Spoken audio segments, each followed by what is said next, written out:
అందరికీ నమస్కారం. భారతీయ జనతా పార్టీ రాష్ట్ర అధ్యక్షులు కేంద్ర మంత్రివర్యులు కిషన్ రెడ్డి గారు, రాజ్యసభ సభ్యులు ఓబీసీ మోర్చా జాతీయ అధ్యక్షులు పెద్దలు డాక్టర్ లక్ష్మణ్ గారు, అదేవిధంగా కర్ణాటక నుంచి వచ్చినటువంటి సోదరుడు విశ్వనాథ్ గారు ఎమ్మెల్యే గారు, ఇతర భారతీయ జనతా పార్టీ నాయకులకు, వివిధ మోర్చాల కార్యకర్తల నాయకులందరూ కూడా హృదయపూర్వక నమస్కారాలు. అటల్ బిహారీ వాజ్పేయి గారి యొక్క జయంతి సందర్భంగా అందరికీ శుభాకాంక్షలు. దేశవ్యాప్తంగా ఇవాళ భారతీయ జనతా పార్టీ ఆధ్వర్యంలో అటల్ బిహారీ వాజ్పేయి గారి యొక్క శత జయంతి ఉత్సవాలను ఘనంగా నిర్వహించుకోవడం జరుగుతున్నది. భారతదేశం యొక్క వైభవాన్ని, నైతిక విలువలను ప్రపంచవ్యాప్తంగా చాటినటువంటి మహానుభావుడు అటల్ బిహారీ వాజ్పేయి గారు. ఇంతకుముందు పెద్దలు లక్ష్మణ్ గారు చెప్పినట్టు ఇలా భారతీయ జనతా పార్టీ కార్యకర్తలకే కాకుండా ఈ దేశ ప్రజలకు ఒక స్ఫూర్తి ప్రదాత అటల్ బిహారీ వాజ్పేయి గారు. అందుకే అటల్ బిహారీ వాజ్పేయి గారి జయంతి సందర్భంగా రాజకీయాలకు అతీతంగా అన్ని పార్టీల నాయకులు వారిని స్మరించుకోవడం, వాళ్ళని తలుచుకోవడం, వారిని స్ఫూర్తిగా తీసుకొని ముందుకు సాగడం, అటువంటి ఒక గొప్ప మహనీయుడు అటల్ బిహారీ వాజ్పేయి గారు.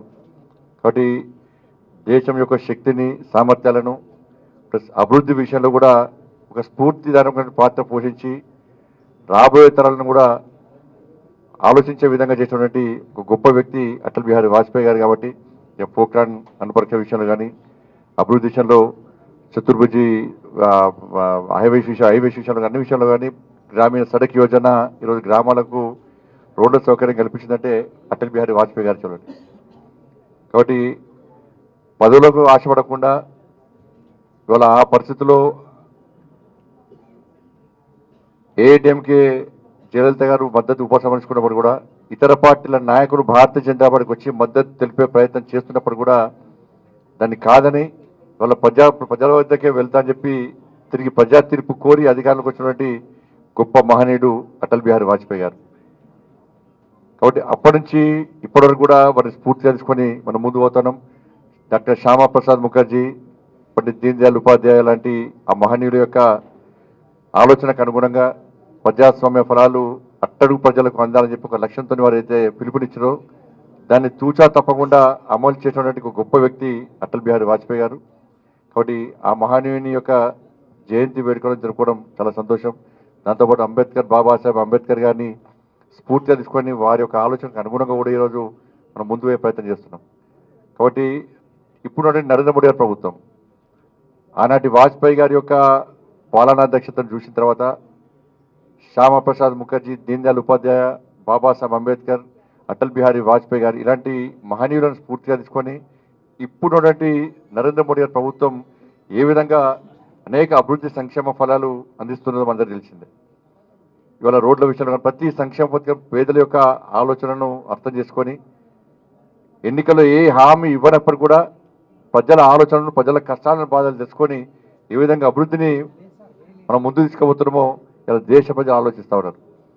ఇవాళ నాటి కేసీఆర్ కానీ, నేటి రేవంత్ రెడ్డి గారు కానీ 70mm సినిమాలు, గ్రాఫిక్ సినిమాలు చూపెట్టి ఏ విధంగా ప్రజలు మభ్యపెడుతారో ఇలా తెలంగాణ సమాజం అర్థం చేసుకోవాలి. ఇవాళ రాష్ట్ర వ్యాప్తంగా, దేశవ్యాప్తంగా కాంగ్రెస్ పార్టీ యొక్క ఆలోచన విధానం మనం అర్థం చేసుకోవాల్సిన అవసరం ఉంది. ఇలా బాబాసాహెబ్ అంబేద్కర్ను స్ఫూర్తిగా తీసుకొని ముందుకు సాగుతున్న పార్టీ భారతీయ జనతా పార్టీ. కానీ దానికి భిన్నంగా ఈ రోజు అబద్ధాలు ఆడుతూ, లేనిపోని అబద్ధాలు సృష్టిస్తూ, అబద్ధాలు ప్రచారం చేయడంలో ఆస్కార్ కంటే పెద్దవాడు ఉంటే ఇవ్వాల్సింది కాంగ్రెస్ పార్టీకి. అడుగడుగునా బాబాసాహెబ్ అంబేద్కర్ను అవమానించింది కాంగ్రెస్ పార్టీ. బాబాసాహెబ్ అంబేద్కర్ స్ఫూర్తిగా తీసుకొని ముందుకు సాగేది నరేంద్ర మోడీ గారి ప్రభుత్వం. ఇలా అంబేద్కర్ను 2 సార్లు ఎన్నికలు ఓడగొట్టింది కాంగ్రెస్ పార్టీ.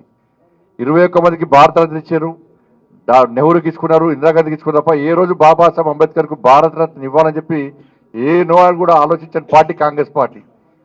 ఇలా కనీసము సెంట్రల్ హాల్లో అంబేద్కర్ గారి చిత్రపటం పెట్టకుండా అవమానించింది కాంగ్రెస్ పార్టీ. కాంగ్రెస్ పార్టీ ఈరోజు అంబేద్కర్ గారిని అవమానించింది కాబట్టి 2014లో కాంగ్రెస్ పార్టీ కేవలం 44 సీట్లకు మాత్రమే పరిమితమైంది.